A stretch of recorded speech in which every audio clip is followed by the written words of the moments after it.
How is everyone doing today? Welcome to my channel. This channel is for educational purposes, and we check into great theories, concepts, and discoveries that would change your life if you only knew about them, but they've been suppressed. Powers that be don't want you to know about these things, and so we've taken it upon ourselves to put it put them back out there. And this is a segment we have called the Q-tip of the spear. And we look at the coverage of the cutting edge of the info war between the globalists and the uh, patriots. Worldwide civil war going on fifth generationally, mostly, mostly info on an info war level, although occasionally breaking out into something kinetic, but mostly, just uh, on the down low a little bit.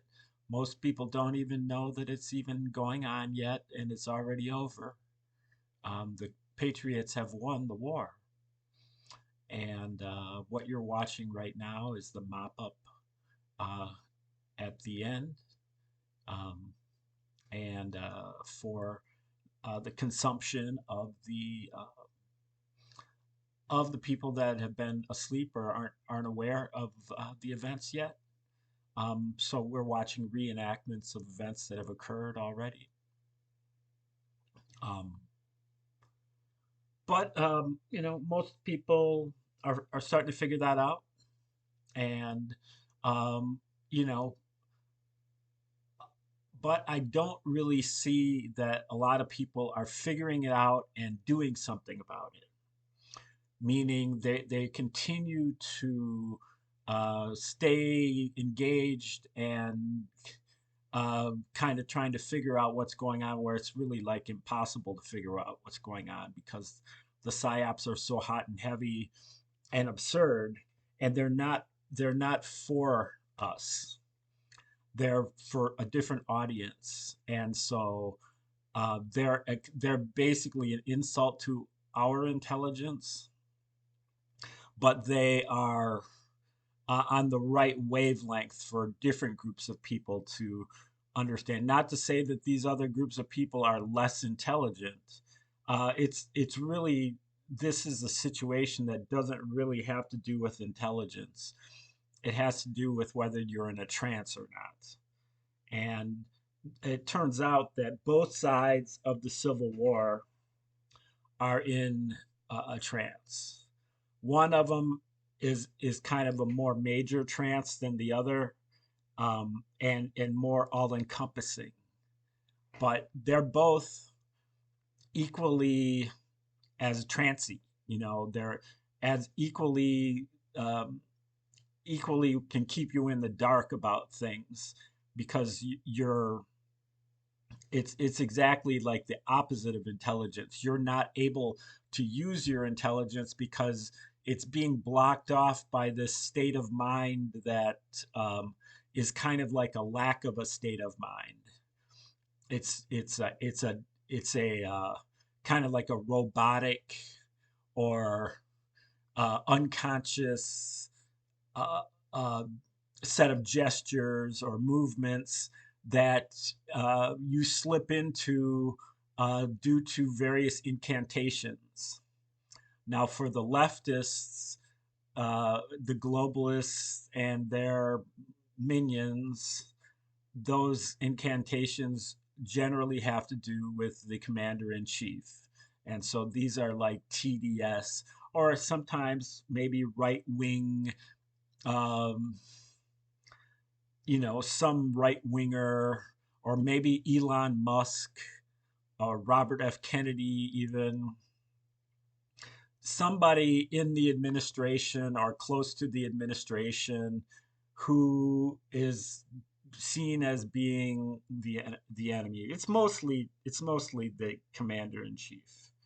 Um, and so as soon as his name comes up or he's brought up somehow.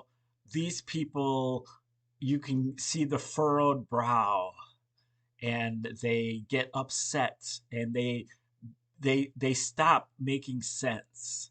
They start to really hate. They get kind of obsessed by hate, and they just it's all uh, uh, anti this one guy, and it doesn't matter whether he's trying to cure cancer or um, feed the starving people or whatever it is that he's trying to do. We're against it.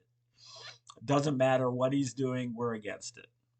And uh, we laugh at that. It's very obvious kind of what's going on.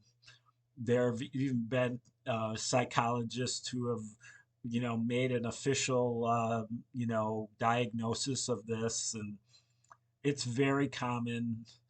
Probably everybody knows somebody who's done that, who does it on a regular basis, even. And you see it on television all the time. Politicians are more guilty of it than the average person. Um, Now, on the other side, there is a trance that is much less well um, understood on this side of on the Q Infowar uh, warrior digger truther anon side of the spectrum, and that is the kind of the belief system trance. And most of this has to do with the articulations of the um, incantation of Jesus Christ or the Bible, the New Testament of the Bible, or even the Old Testament. And the Patriots kind of automatically, without thinking, no reflection. It's a kind of like a learned but unconscious state that they get into, which is a state of complete deference whenever the New Testament or whenever Jesus Christ comes up. It's like, oh, this is a good thing. This is somebody that we're supposed to have reverence for. This is something that our movement is, loyal to, and so on and so forth. And um, yeah, well, I can appreciate that in terms of loyalty, in terms of even faith, except for the fact that it's not true, and there's no evidence for it, and there's a lot of evidence against it. And so, if you're welcome to believe that if you want, but I don't think you can really believe in Christianity and the Bible and the New Testament of the Bible if you are a truther, because it just it's just not in the evidence. If you you know review the literature, I think you can figure out that, especially if you're a truther and you're used to uncovering psyops, false flags, hoaxes, and the like, um, the New Testament of the Bible looks exactly like a psyop. It's exactly what a psyop looks like. And you should be able to detect it, especially when you're given the key of Josephus, reading Josephus's 7-volume War of the Jews. He was a Roman uh, Jewish historian. He was a Jew originally, and he defected to the Romans, according to his account. And he was writing from Caesar's palace as a representative of the Romans, and he was, thoroughly endorsed by the Romans. And his book is extremely running parallel to the New Testament, meaning that he also wrote the New Testament at the same time for the same reason, written by the same people or persons, whether Josephus was a real person or whether he was a think tank or a family of people or what he was. He's also responsible for the New Testament, in particular the Gospels. The rest of the New Testament, the epistles and the Revelation, uh, they came in a later period. This was a very long psyop that the Romans put together to create a universal religion, but particularly for the Jews, to mellow out the Jews. That was the first thrust. And then eventually they also applied it to their own people, the slaves and the soldiers, particularly. Um, so if you are a truther, you owe it to yourself and you owe it to the truth to investigate what I'm saying. You don't have to take my word for it. I'm steering you to the sources and you can check them out for yourself.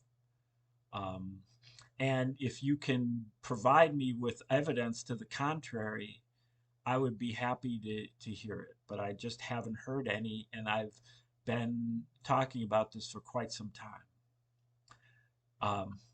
I've looked at several apologetic works, and there's nothing in any of them that is dissuading me. Um, and in fact, the works of apologetics that I've seen have been really buttressing the Roman origins hypothesis. Okay, like, share, subscribe, comment, contribute. Share this out, and come back tomorrow for another episode of the Q-Tip of the Spear. Thanks for tuning in today, and have a great day.